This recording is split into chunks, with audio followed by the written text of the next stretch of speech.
Todas y todos. Vamos a empezar con la siguiente clase de investigación educativa. Espero que hayan podido resolver o estén resolviendo el examen intermedio, el pequeño trabajo práctico integrador que les mandamos para hasta ahora, con lo que fuimos haciendo hasta ahora. ¿Sí? Tienen una semana más para poder hacerlo. Cualquier duda o inquietud, comuníquense con Vanessa o con Fernando. Hay gente que a veces escribe, perdón, se nos movió un poco. Hay compañeras que a veces escriben a una casilla de mail que nos llega a todos. Traten de comunicarse directamente en el espacio en el que están, ¿sí? O sea, que los que estén, las les que estén con Vanessa, las les que estén con Fernando, ¿sí? Comuníquense con ellos, si no les contestan, escríbanles mensaje vía campus privado, pero traten de hablar con ellos, que son quienes siguen de alguna manera cada situación particular, ¿vieron? Entonces, a veces me escriben a mí, yo no tengo en la cabeza todas las situaciones particulares y ellos tienen esas situaciones particulares. Pero bueno, tienen una semana más. Tampoco se preocupen si en el campus les aparece o no les aparece el trabajo evaluado. Vieron que hay como toda una casilla que pone, bueno, está evaluado o no evaluado. A veces puede ser que tanto Fernando como Vanessa se olviden de marcar la casilla, pero eso no quiere decir que no lo hayan visto, ¿no? Sino que simplemente es que se olvidaron en el campus de marcar la casilla, ¿sí? Pero cualquier cosa se comunican y vamos viendo. Y les agradezco a las compañeras que estuvieron el otro día en el encuentro de hace 15 días que hicimos vía Zoom presencial, digamos, ¿no? Esta lógica que estamos teniendo ahora, donde nos encontramos no solamente virtualmente, sino grabado, como estamos haciendo nosotros en este instante, sino que ya algunas pudieron estar para conversar, fueron muy poquitas comparado al año pasado. Vamos a ver si antes del último vamos a tener otro, cuando termine la cursada, podemos ver qué horarios le vienen mejor para que puedan estar más, porque la verdad que son importantes para poder construir para nosotros un criterio de realidad respecto a con quiénes estamos trabajando, para que ustedes puedan evacuar dudas o inquietudes, ¿sí? Pero bueno, imaginamos que como a todos, la situación pandémica la situación que el año pasado implicó la pandemia y que hoy implica la vuelta a la presencialidad nos está reordenando, ¿no? Entre estas lógicas presenciales, semipresenciales y virtuales simultáneamente. Este año es un año de adaptación y entendimiento de eso.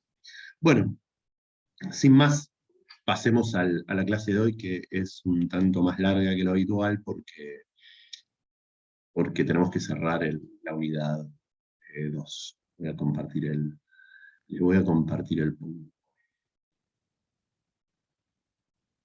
Bueno, acá estamos. Bueno, saben, como ya se deben haber acostumbrado a mi lógica, siempre hago un repaso, ¿sí? Siempre un repaso para mí. Un repaso es importante porque uno no tiene que dar por hecho que quien está participando de la clase, o sea, uno da por hecho que quien está participando de la clase hace 1000 cosas en su vida.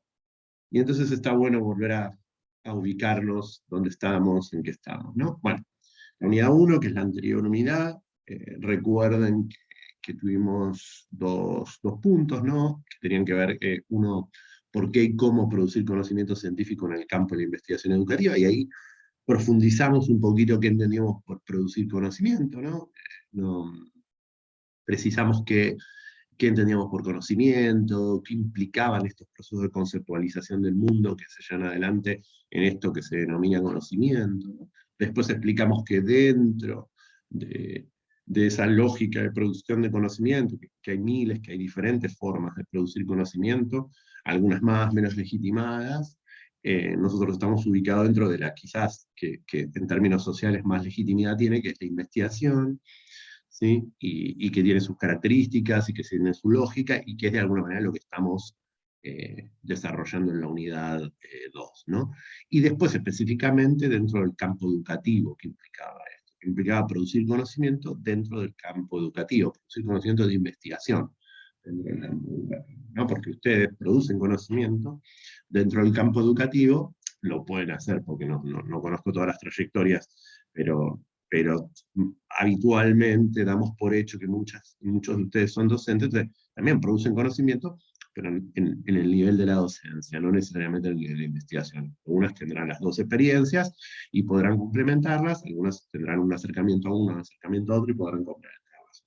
Nosotros estamos viendo cómo también estos dos universos un poco se relacionan, ¿no? Como de alguna manera esta materia, pensar cómo producir conocimiento científico en el campo de la investigación educativa para poder relacionarlo con el campo de la docencia en el nivel educativo, ¿no? Bueno, esto implicó que que precisáramos un poquito más, ¿no? Que hablamos cuando implica investigar, de qué manera lo hacemos, ¿no? Y hablamos un poco de que lo que ponemos el foco es en las prácticas de construcción de conocimientos, ¿sí?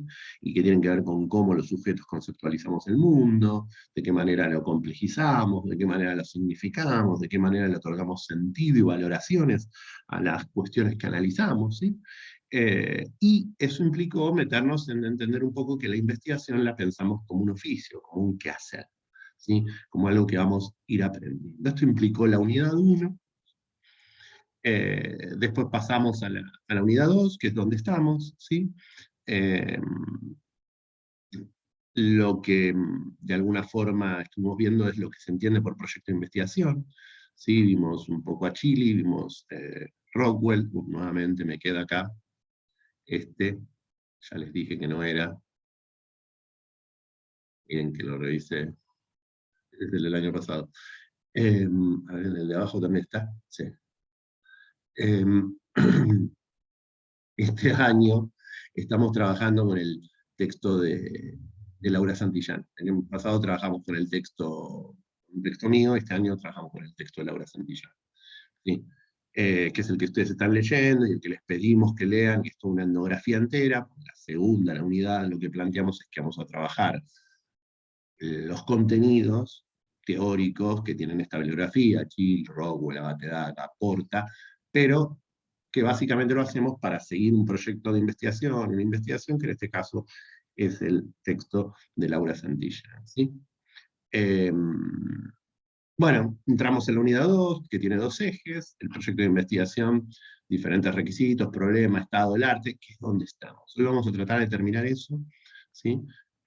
Nos venimos atrasando un poquito, porque este año cambiamos la dinámica de lo que fue el encuentro presencial grabado y tuvo más que ver con conversar con ustedes que con poner el foco en contenido, porque queríamos escuchar. Pero bueno, no hubo tanta asistencia, así que implicó una redefinición por parte de nosotros. Vamos a repasar un poco entonces de la unidad 2 que vimos hasta ahora. Les planteamos el proyecto de investigación, ¿sí? Planteamos el proyecto de investigación con este dibujo, ¿no?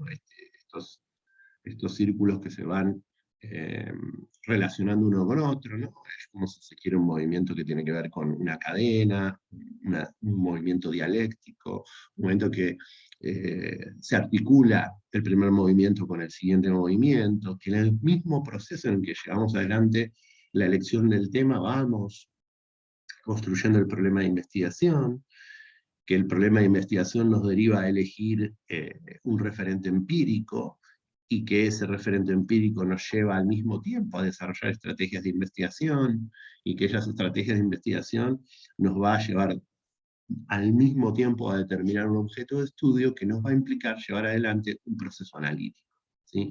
Que acá un análisis descriptivo, explicativo, que es un poco lo que vamos a tratar de ver hoy, ¿sí? Vamos a tratar de terminar este círculo, estos semicírculos, entender que que al mismo tiempo que elegimos el tema vamos construyendo un problema, al mismo tiempo que vamos construyendo el problema de investigación, vamos delimitando el referente empírico a partir de las estrategias, que eso nos deriva en la construcción de un objeto de estudio que al mismo tiempo nos lleva a investigar, ¿no?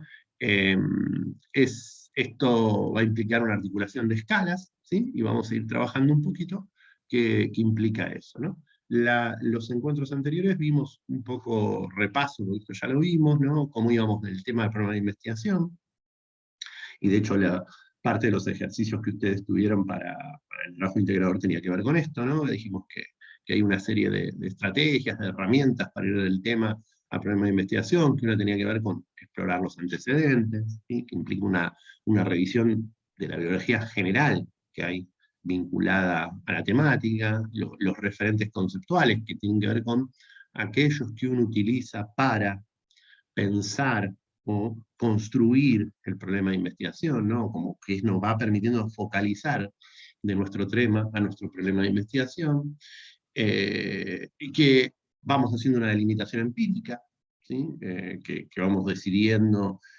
con qué espacio voy a trabajar. Por ejemplo, en el caso del texto de Laura Santillán, del libro de la investigación que estamos viendo de Laura Santillán, ustedes podrán decirme si, por ejemplo, trabaja con niños, trabaja con padres, trabaja con familias, trabaja con la relación entre niños y padres, trabaja con la relación entre las escuelas y las familias, entre las escuelas y los niños, entre las escuelas y los niños y el entramado relacional donde ella está trabajando, ¿no?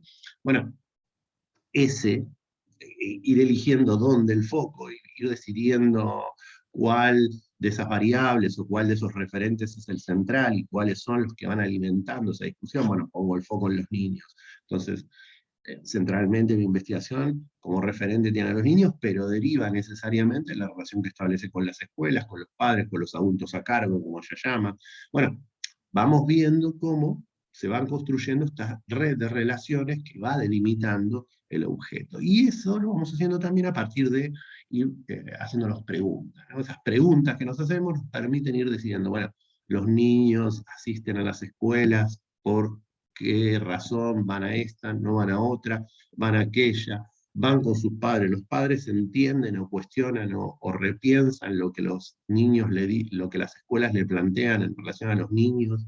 Bueno, hay una serie de elementos, serie de preguntas que uno se va haciendo que van a tener que ver con poder pensar de alguna forma esa delimitación empírica, ¿no?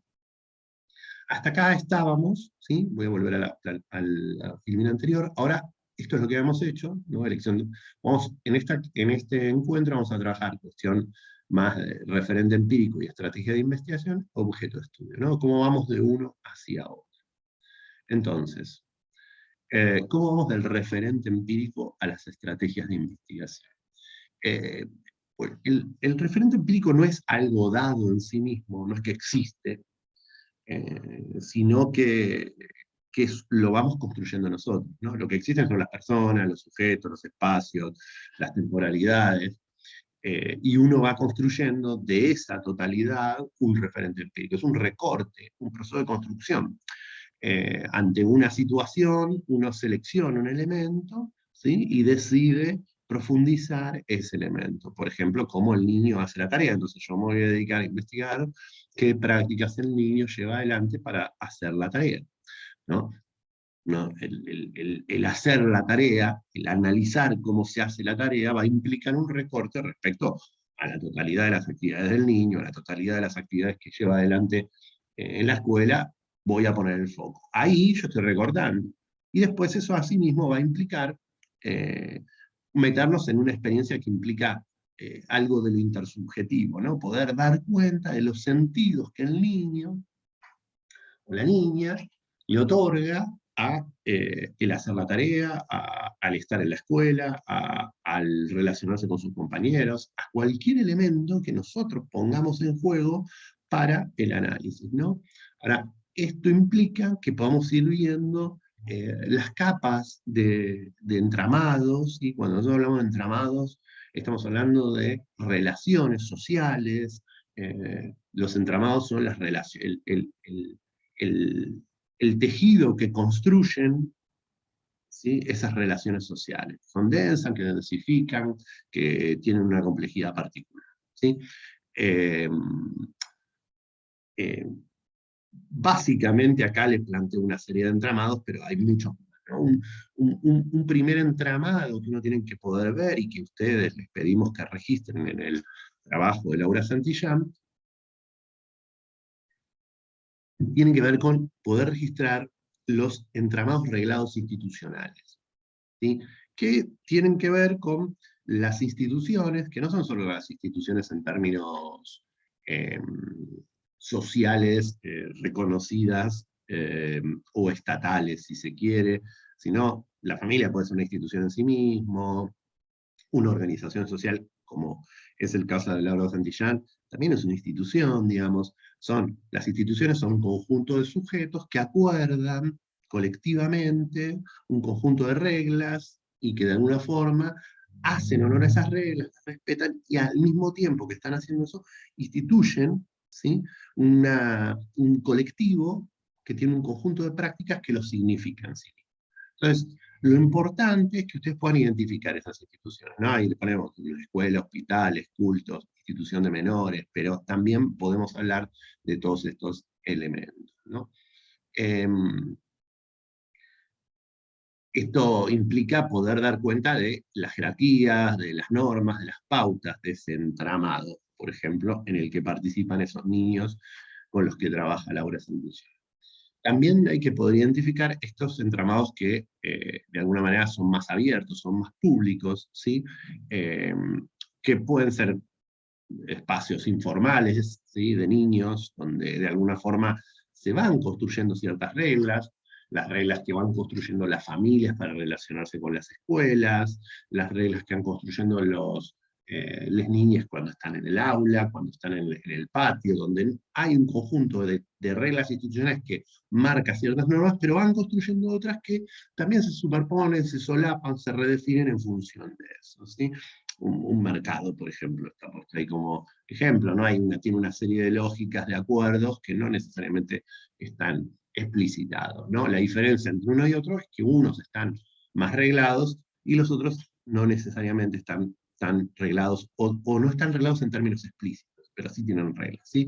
Y poder identificar cómo esas relaciones que van estableciendo entre sí los sujetos van construyendo a partir de reglas institucionales, otro tipo de reglas que tienen que ver con el uso, las costumbres, las formas en que ellos se despliegan. Después otro elemento central es por dar cuenta del grado de sensibilidad de los entramados, ¿no?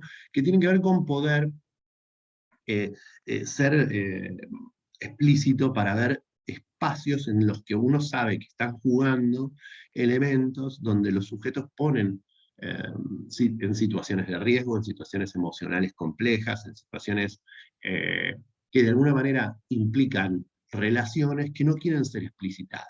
Y no es lo mismo un juego o las reglas de un juego, de un entorno, un entramado abierto, que no es institucionalizado, pero no obstante, está claro que el juego ese que despliegan las niñas en el recreo tiene una serie de reglas, por más que no están institucionalizadas y escritas, que otro tipo de entramados, otro tipo de relaciones que de alguna forma no quieren ser visibilizadas porque juegan en la sensibilidad de estos niños, de estas niñas, de estos jóvenes, de estos adultos, ¿no?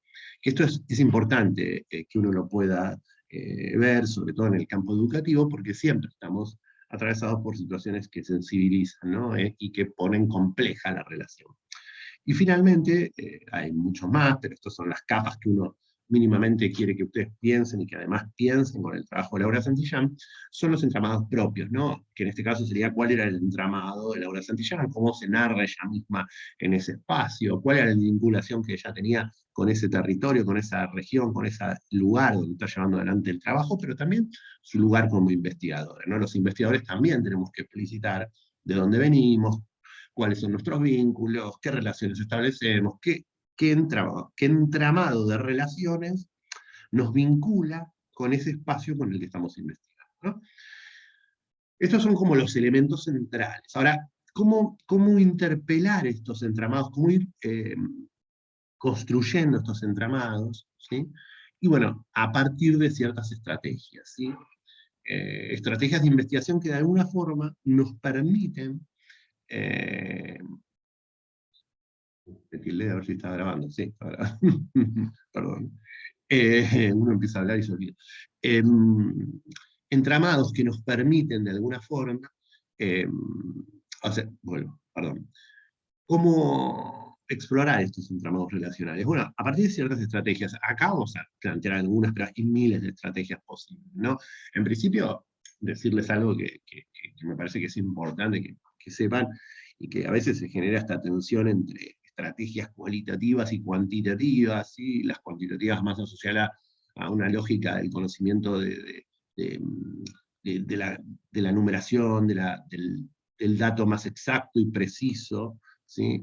Que implica, qué sé yo, privilegiar procesos de medición en términos de objeto, y que su objetivo es ser mucho más mensurables, ¿no? La lógica, lo cuantitativo tiene que ver con el número mensurable, qué sé yo, la cantidad de mujeres, de hombres en un determinado lugar, la cantidad de niños de tanta edad en un lugar, en otro lugar, la cantidad de docentes con tanta trayectoria de antigüedad. Digo, tienen que ver con dimensionar eso. Son elementos centrales de la investigación, pero que no tienen que ver con el enfoque que nosotros estamos desarrollando, pero que son complementarios, ¿no? Nosotros estamos parados en lo cualitativo, ¿sí?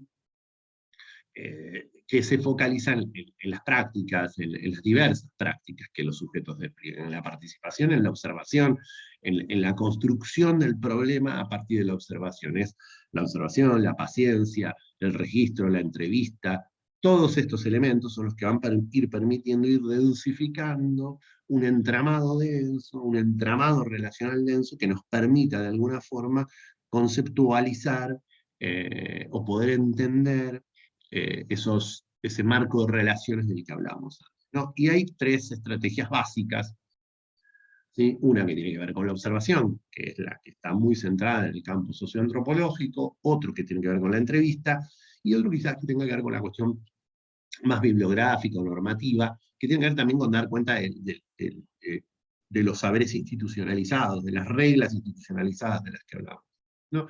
Vamos a ir viendo un poquito estas tres formas. Bueno, la observación. La observación. La observación implica el registro, conocido habitualmente como observación, digo, en el campo educativo es algo que se suele usar mucho, incluso se usaba en una época, no sé si se seguirá usando, en algunos lugares, incluso como estrategia de registro de las autoridades docentes hacia los docentes en las clases, ¿no? A veces está muy asociado a quizás lo evaluativo. Acá no tiene nada que ver con esto. Acá el objetivo no es evaluar, sino es analizar y es poder registrar la lógica interna a partir de la cual el otro organiza su mundo social. O sea, cómo el otro construye conocimiento respecto al mundo social, ¿sí? Como dice la frase que está ahí, que es de Elsie Rockwell, lo importante es documentar lo no documentado de la realidad social, ¿sí? Esto es básicamente lo que nosotros intentamos hacer. Este es el centro de la antropología y este es el centro, si se quiere, del enfoque etnográfico. ¿Sí? ¿Qué es documentar lo no documentado? Es dar cuenta de aquellos elementos que, que están cotidianamente entre nosotros, que están cotidianamente, miren, me sale la clase, de esos elementos, de esas relaciones, de esos sentidos que están permanentemente entre nosotros, pero que no son necesariamente, no están necesariamente explicitados, puestos en... Explicitados sí, pero a veces están explícitos esas cuestiones, ¿no? Que no están analizados, institucionalizados, ¿no? Tiene que ver con dar cuenta de esto que si uno lo analiza es el ethos, ¿no? Que tiene que ver con la lógica a partir de la cual los sujetos registran el hacer de los otros, ¿no? Esto de poder plantear de manera escrita, construir de manera escrita eso que están llevando adelante otros sujetos, ¿sí? Por eso el etnógrafo escribe un determinado tipo de texto, un texto que tiene que ver, si se quiere, con la dimensión de lo descriptivo. La centralidad está en la construcción de la descripción, ¿sí? Y sobre todo en la descripción y en la centralidad en el sujeto y su experiencia directa en la situación que estamos observando, en lo local. Es describir, escribir la dinámica de interacción local, ¿sí? Para dar cuenta de los significados que se construyen localmente, ¿sí? Y en ese proceso global, esas dimensiones que configura la observación, es que el etnógrafo construye conocimiento. Y es la construcción del conocimiento, no es que nosotros agarramos y describimos el conocimiento que está. No, no, lo construimos nosotros. En esto, haciendo referencia a autores que deben manejar, es piagetismo puro o derivados del constructivismo piagetista puro, ¿no? No, el objeto lo densificamos nosotros, lo construimos nosotros, le agregamos dimensiones nosotros, le agregamos características nosotros. No existe per se en sí mismo. Lo que hay es una realidad empírica a la cual nosotros densificamos. Por eso construimos conocimiento a partir de la observación, ¿sí? Y el etnógrafo solo puede observar lo que documenta, ¿sí? Y lo que escucha durante su permanencia en el campo. ¿Sí? A partir de ahí construimos y vamos empezando a densificar, a otorgarle sentido a la relación entre lo que el sujeto está haciendo en una determinada situación, en un determinado contexto. La observación es una de nuestras estrategias centrales. Otra de nuestras estrategias es la entrevista, ¿sí? Y en esto hay múltiples enfoques y múltiples, si se quiere, marcos teóricos que van a ubicar la entrevista, van a posicionarse en relación a la entrevista de maneras diferentes, ¿no? Y esto implica pensar, ¿no? Ahí vamos a encontrar diferentes tipos de entrevistas. Hay entrevistas dirigidas, ¿sí? Hoy en día estamos permanentemente vinculados a situaciones de observación en las que vemos entrevistas, en los medios de comunicación, por ejemplo, ¿no? Todo el tiempo estamos vinculados a las entrevistas. Ahora, la entrevista etnográfica tiene una serie de características particulares. No es la entrevista dirigida, eso que ustedes tienen ahí con el número 1, ¿sí? Que en general se aplica a través de un cuestionario preestablecido, ¿no? Uno pregunta, ahora vamos la semana que viene vamos a vivenciar una entrevista dirigida, ¿no? O vivenciar, o habrán hecho, hay algunas de ustedes ya lo hicieron, lo hicimos acá, el censo digital, ¿no? Que ahí es una entrevista dirigida, hay una serie de preguntas que uno tiene que responder. Y que además es un censo que apela a la fe de quien responde, ¿no? Es muy particular este censo. A mí me está llamando mucho la atención, una vez que lo hice, porque apela a que el sujeto que va a responder, primero, comprende la pregunta. Algunas son bastante, no digo confusas, sino que implican demandarían algún tipo de explicación, ¿no? Demandarían algún tipo de explicación. No hay que dar por hecho que quien está respondiendo maneja la misma lógica de construcción de conocimiento que el tipo de pregunta. Así que veremos, ¿no?, qué sale del resultado en este censo. Es algo que a mí me llama mucho la atención, porque es una fe muy grande en que las personas responden habiendo entendido. Sobre todo cuando uno se auto-administra la respuesta y no tiene a un otro que de alguna forma le pregunta, lo ayuda para explicar, ¿no? Es una fe en la lectura muy grande, en la lectura y en la escritura muy grande por parte de quienes diseñaron la encuesta. Pero bueno, también, por ejemplo, el censo es semiestructurado, ¿sí? Porque va a focalizar en diferentes temáticas. Fíjense que focaliza en diferentes temáticas.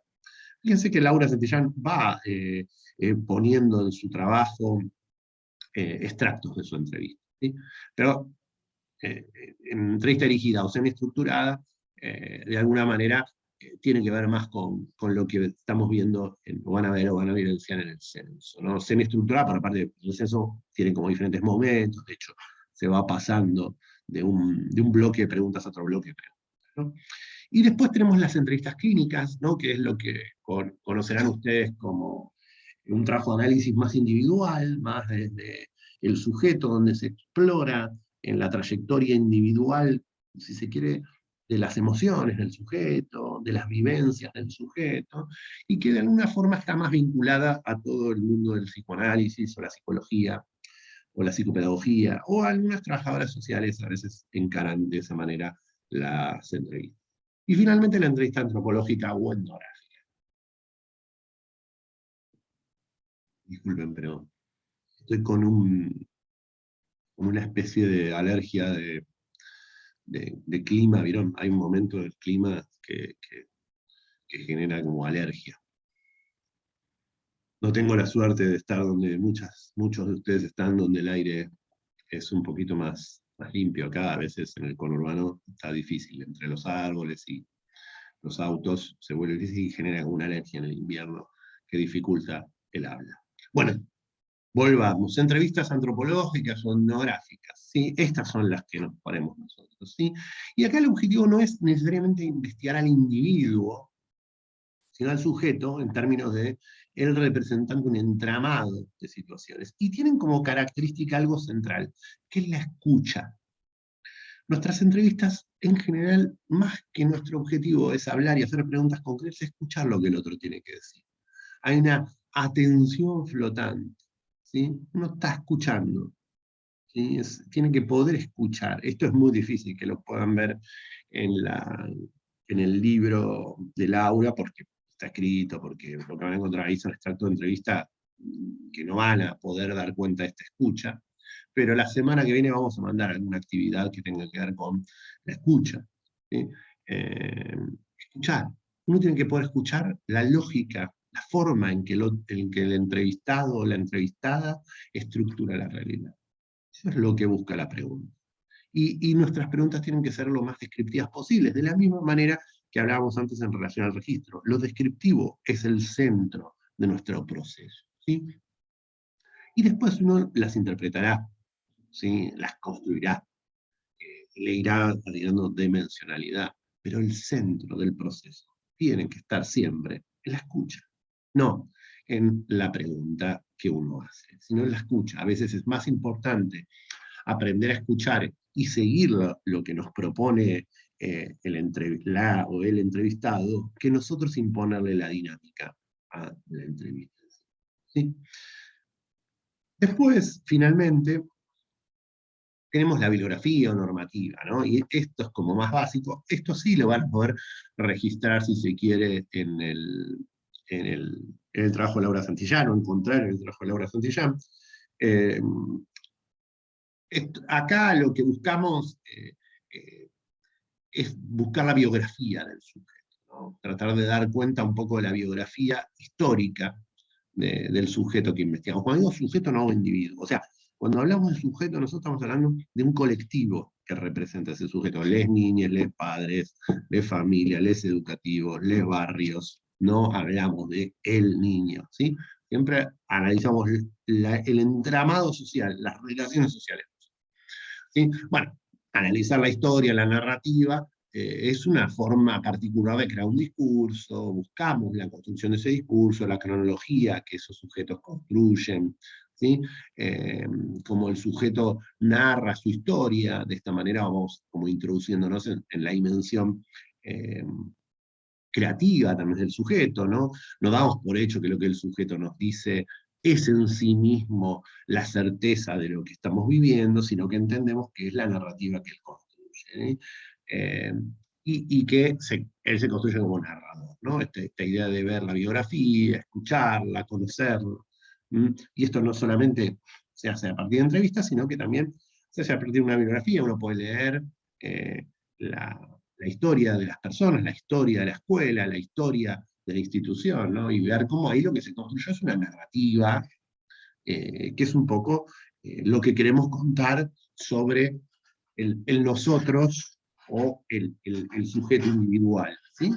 A colectivo individual, pero siempre es lo que queremos contar sobre nosotros, sobre cómo estructuramos lo que consideramos válido de nosotros mismos, cómo lo narramos, de qué forma. Y esto no individualmente, vuelvo a decir, sino en términos institucionales. Entonces, será interesante que puedan ver las narrativas que aparecen en el libro o en el análisis que hace Laura, que aparecen un montón, y cómo esas narrativas, cómo se narra a sí mismo el barrio, las familias, cómo se construye esa historia.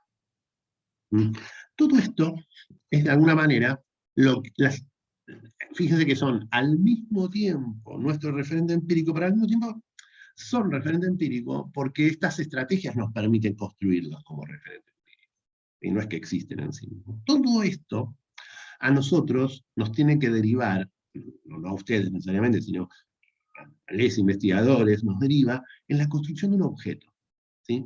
La construcción del objeto implica, voy a volver a la filmina, tac, tac, tac, tac, ahí. La construcción del objeto implica decir, bueno, voy a trabajar con la forma en que los niños son significados en la cotidianidad escolar por parte de los adultos a cargo. Voy a trabajar con la forma o con las prácticas que las niñas despliegan en el ingreso al aula. Voy a trabajar con las prácticas a partir de la cual las niñas construyen un conocimiento conjuntamente al hacer la tarea. Todas estas preguntas, toda esta exploración nos tiene que llevar a eso. Eso nos deriva a nosotros en un proceso en el cual nos permite, que es el proceso al mismo tiempo de recorrido, nos permite ir construyendo el análisis que nos deriva al objeto de estudio. ¿Sí? Lo primero que nosotros hacemos es derivar de nuestro referente empírico, empezar a analizarlo para construir el objeto de estudio concreto. ¿Sí? Ya eso implica una serie de estrategias que ya son de la investigadora, del investigador, analítica. ¿Sí? Un conjunto. La primera, un proceso de interpretación. Nosotros, ¿qué es lo que un poco ya lo veníamos diciendo? Es empezar a identificar cuáles son los significados que el sujeto le va otorgando a ese referente empírico. No el que nosotros le otorgamos, sino el que el sujeto le otorga. ¿Sí? Y para eso es como clave ir diferenciar el sentido, que decía recién, que nosotros le otorgamos, por ejemplo, al hacer la tarea, del sentido que le otorgan las niñas al hacer la tarea. Hay que evitar que nuestro propio sentido explique, y nuestra propia trayectoria en relación a lo que entendemos, nuestro lugar en relación a lo que entendemos que es hacer la tarea, explique la experiencia del otro respecto al hacer la tarea. Necesitamos que no sea un reflejo de la situación lo que nosotros estamos analizando, sino que poder encontrar cómo se van conectando con otras preguntas, con otros significados, con otros sentidos, ¿sí? Entonces ahí vamos construyendo lo que es el marco interpretativo. Vamos nosotros diciendo, bueno, yo me voy a focalizar en esto, voy a poner el foco en esto. Y para eso es muy importante distinguir entre nuestra interpretación de lo que está sucediendo, nuestro sentido en relación a eso que estamos analizando, y el sentido de los sujetos. Estas divisiones analíticas, no es que esto lo podemos agarrar y decir, bueno, hasta acá esto, hasta acá esto, hasta acá esto. Pero hay que intentar, con mucho cuidado, no confundir la razón práctica, como diría Bourdieu, de lo que está sucediendo en el entramado relacional, con la razón del investigador. ¿Sí? En el doble juego, para que la razón práctica no sea la explicación de nuestra interpretación, o sea, no creernos que lo que está sucediendo es simplemente lo que el otro está diciendo, sino que eso juega con otras dimensiones, ¿sí? Que son las que uno complejiza, ni tampoco imponerle nuestra explicación, producto de nuestra trayectoria y nuestra experiencia, por ejemplo, con la tarea, a eso que está sucediendo. Es el entretejido de las dos dimensiones. Y este es el tejido de la interpretación. Y es muy complejo, ¿no? No estoy diciendo que sea algo fácil, sino que es muy complejo y lleva mucho tiempo y lleva mucha densidad de trabajo, ¿no? Bueno, uno de los desafíos es poder dar cuenta qué interpretaciones construyó Laura Santillán en su trabajo. ¿Cómo, de qué otra manera o qué otros elementos se juegan en este proceso? Bueno, la reconstrucción. ¿Sí? Esto que les planteaba antes, es clave empezar a reconstruir la red de relaciones a través de las cuales el sujeto, el objeto, el niño, las relaciones de los niños, en el caso de Laura, se triangulan. A ver, esos niños que nosotros significamos que hacen la tarea de esa determinada manera, en comparación a otros que en el aula vemos que la hacen de otra manera, cómo son sus familias, dónde viven, cuál es la historia familiar, de qué manera viene su familia, empezar a triangular datos que le llamamos nosotros, o triangular a partir de entrevistas, a partir de observaciones, a partir de densificar. ¿Sí? Hacer una descripción densa implica esta reconstrucción. Empezar a reconstruir, bueno, esto se vincula con esto con esto. No es que estas niñas responden de esta manera simplemente por esta razón, sino que además de esto que estoy observando yo, hay una historia familiar, hay una historia personal, hay una historia escolar en un recorrido, en una trayectoria. Y eso nos lleva necesariamente a contextualizar lo que estamos observando, ¿sí? A entender que esos discursos que observamos o esas situaciones prácticas que observamos están en un contexto relacional. Que contextualizar implica dar cuenta de lo que antes planteábamos como entramados relacionales. Tenemos que poder contextualizar a partir de ver esos entramados, ¿sí? Entenderlos, ¿sí? Tenemos que poder volver inteligible el fenómeno a partir de dar cuenta qué diferentes contextos están jugando en las situaciones. Hace la tarea de la misma manera en matemática que en ciencias sociales. Entonces, el contexto del docente que puede cambiar o no cambiar, de la temática modifica, y eso tiene que ver con que la madre es o no maestra, por ejemplo, estoy diciendo, ¿no? Elementos. Entonces ese niño tuvo experiencias previas entonces su trayectoria le permite.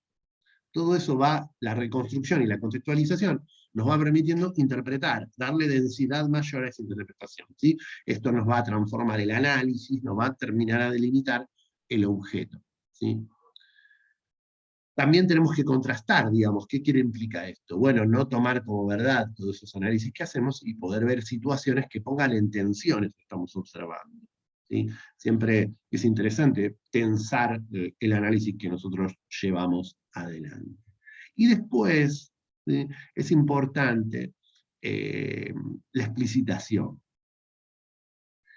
porque de hecho, para poder explicitar lo que estamos haciendo, eh, para poder dar cuenta de cuáles son nuestros puntos de vista y los puntos de vista del otro, uno tiene que poder explicitarlo.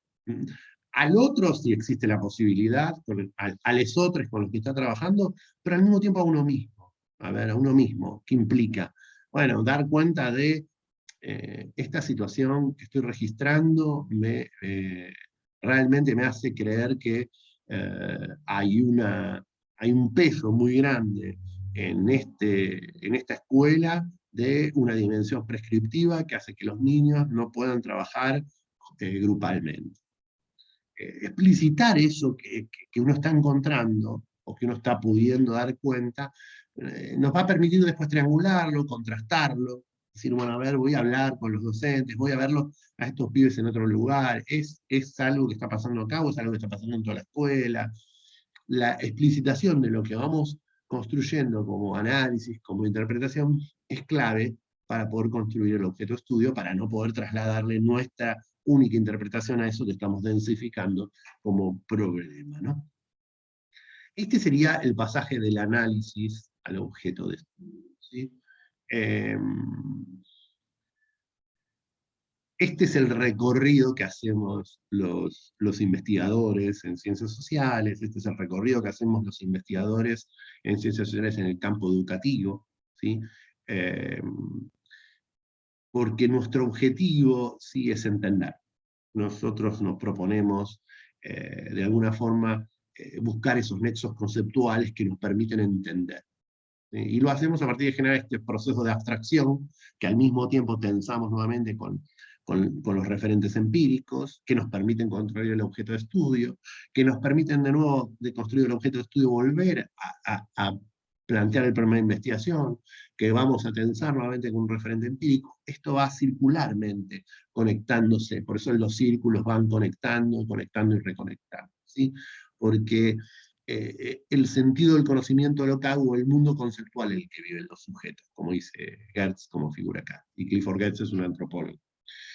Para nosotros es clave entender el sentido a partir del cual los otros construyen ese mundo que estamos analizando. Es ahí donde nos paramos para interpretar, para pensar, para construir conocimiento en el campo educativo. Bueno, hasta acá hoy, ¿sí? La semana que viene vamos a entrar en ya vamos a entrar, si se quiere, en el proceso a partir del cual, además del texto de Laura Santillán, ustedes van a ir encontrando temáticas que se vinculan con sus intereses o con los intereses de los espacios donde ustedes están trabajando. Un poco eso,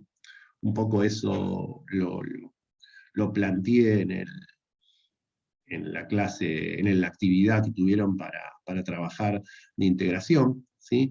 Vamos a ir conectando a partir del texto de Laura Santillán y otros textos que van a ir apareciendo, que lo que abren es a la enormidad de temáticas dentro del área educativa, para poder ir encontrando una pregunta, un problema que ustedes puedan construir en relación a sus propios espacios, sus propias experiencias, para simplemente hacer un ejercicio vinculado a la investigación en educación desde el campo socioantropológico.